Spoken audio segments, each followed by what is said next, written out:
Assalamualaikum warahmatullahi wabarakatuh dan salam sejahtera untuk kita semua. Puji syukur kita panjatkan atas kehadiran Tuhan Yang Maha Esa, atas berkah dan limpahan rahmat-Nya, kami dapat menunaikan tugas yang diberikan dengan baik dan tepat waktu. Yang terhormat, Bapak Muhammad Nasrullah SPD MSI, selaku dosen pembimbing, kami dari kelompok 4 ingin mempresentasikan hasil diskusi kami tentang Pancasila sebagai paradigma pembangunan. Adapun anggota dari kelompok 4 yaitu Fikriasdi, saya sendiri, Nurul Sina, Ismaulida, Janawari, dan Amarullah. Pancasila sebagai paradigma pembangunan. Istilah paradigma pada awalnya berkembang dalam dunia ilmu pengetahuan, terutama dalam kaitannya dengan filsafat ilmu pengetahuan. Secara terminologis, tokoh yang mengembangkan istilah tersebut dalam dunia ilmu pengetahuan adalah Thomas S. Kuhn. Dalam bukunya yang berjudul The Structure of Scientific Revolution, paradigma juga merupakan suatu asumsi-asumsi dasar dan asumsi-asumsi teoritis yang umum, sehingga merupakan sumber-sumber hukum, metode, seru penerapan dalam ilmu pengetahuan sehingga sangat menentukan sifat, ciri, serta karakter ilmu pengetahuan itu tersendiri. Paradigma adalah pandangan mendasar dari para ilmuwan tentang apa yang menjadi pokok persoalan suatu cabang ilmu pengetahuan. Sesuatu dijadikan paradigma berarti sesuatu itu dijadikan sebagai kerangka, acuan, tolak ukur, parameter, arah dan tujuan dari sebuah kegiatan. Pancasila sebagai paradigma artinya nilai-nilai dasar Pancasila secara normatif menjadi dasar, kerangka, acuan, dan tolak ukur segenap aspek pembangunan nasional yang dijalankan di Indonesia. Hal ini sebagai konsekuensi atas pengakuan dan penerimaan bangsa Indonesia atas Pancasila sebagai dasar negara dan ideologi nasional. Pembangunan nasional tersebut merupakan upaya peningkatan manusia secara totalitas. Sekian dari saya, materi selanjutnya akan disampaikan oleh Nurul Rusnina. Selanjutnya, Pancasila sebagai paradigma pembangunan politik. Pancasila bertolak dari kodrat manusia, maka pembangunan politik harus dapat meningkatkan harkat dan martabat manusia. Sistem politik Indonesia yang bertolak dari manusia sebagai subjek harus mampu menempatkan kekuasaan tertinggi pada rakyat. Kekuasaan adalah dari rakyat, oleh rakyat, dan untuk rakyat. Sistem politik Indonesia yang sesuai Pancasila sebagai paradigma adalah sistem politik demokrasi, bukan otoriter. Berdasar hal itu, sistem politik Indonesia harus dikembangkan atas asas kerakyatan sesuai dengan sila keempat dari Pancasila. Implementasinya dapat kita lihat sebagai berikut. Yang pertama, penerapan dan pelaksanaan keadilan sosial mencakup keadilan politik, budaya, agama, dan ekonomi dalam kehidupan sehari-hari. Mementingkan kepentingan rakyat atau demokrasi bila mana dalam pengambilan keputusan. Melaksanakan keadilan sosial dan penentuan prioritas kerakyatan berdasarkan konsep mempertahankan persatuan. Dalam pencapaian tujuan keadilan, menggunakan pendekatan kemanusiaan yang adil dan beradab. Poin berikutnya adalah Pancasila sebagai paradigma pembangunan ekonomi. Sesuai dengan paradigma Pancasila dalam pembangunan ekonomi, maka sistem dan pembangunan ekonomi berpijak pada nilai moral daripada Pancasila.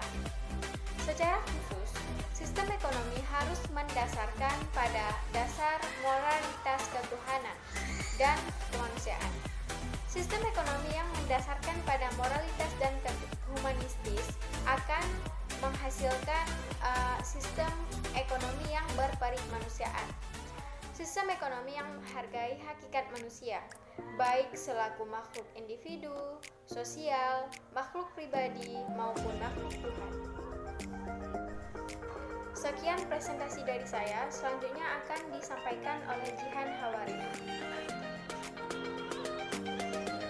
Baiklah, saya Januari akan membacakan hasil diskusi kami yang ketiga, yaitu Pancasila sebagai paradigma pembangunan sosial budaya. Pembangunan paradigma sosial budaya harus mampu meningkatkan harkat dan martabat manusia menjadi manusia berbudaya dan beradab. Pembangunan sosial budaya tidak menciptakan kesenjangan, cemburuan, diskriminasi, dan ketidakadilan sosial. Pada paradigma baru dalam pembangunan nasional berupa paradigma pembangunan berkelanjutan, dan dalam perencanaan dan pelaksanaannya harus diselenggarakan dengan cara menghormati hak budaya komuniti-komuniti yang terlibat. Sampai itu, hak negara untuk mengatur kehidupan berbangsa dan hak asasi individu secara berimbang. Dan keempat, Pancasila sebagai paradigma pembangunan pertahanan dan keamanan. Salah satu tujuan negara Indonesia adalah melindungi segenap bangsa Indonesia di seluruh tumpah darah Indonesia. Hal itu mengandung makna bahwa tugas dan tanggung jawab tidak hanya oleh penyelenggara negara saja, tetapi juga oleh rakyat Indonesia secara keseluruhan. Sistem pertahanan dan keamanan adalah mengikut sertakan seluruh komponen berbangsa. Pada sistem pertahanan dan keamanan disebut juga dengan sistem pertahanan dan keamanan rakyat semesta atau SISHAM rata. Jadi saya akan menambahkan tujuan dari pertahanan negara yaitu untuk melindungi dan menjaga kedaulatan negara dan keutuhan wilayah dan melindungi segenap bangsa dari ancaman. Baiklah, hasil diskusi kami selanjutnya akan dibacakan oleh Saudari Ismailida. Saya Ismailida ingin menjelaskan tentang materi Pancasila sebagai paradigma pembangunan kehidupan umat beragama, yaitu Indonesia adalah negara yang majemuk, bineka, dan plural. Indonesia terdiri dari beberapa suku etnis, bahasa, dan agama. Namun, terjalin kerja bersama guna meraih dan mengisi kemerdekaan Republik Indonesia. Materi selanjutnya yaitu Pancasila sebagai paradigma pembangunan IPTEK. Tujuan dari IPTEK ialah untuk mewujudkan kesejahteraan dan peningkatan harkat dan martabat manusia. Maka, IPTEK pada hakikatnya tidak bebas nilai, namun terikat nilai-nilai. Telah memberikan dasar nilai-nilai dalam pengembangan IPTEK, yaitu didasarkan moral ketuhanan dan kemanusiaan yang adil dan beradab. Materi selanjutnya saya serahkan kepada Saudara Amarullah.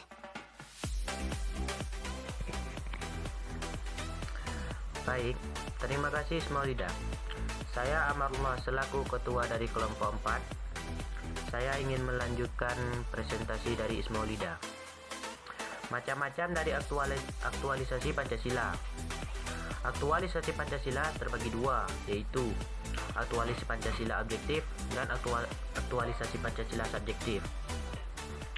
Aktualisasi Pancasila objektif yaitu aktualisasi Pancasila dalam berbagai bidang kehidupan kenegaraan yang meliputi kelembaga negara antara lain, meliputi legislatif, eksekutif, maupun yudikatif.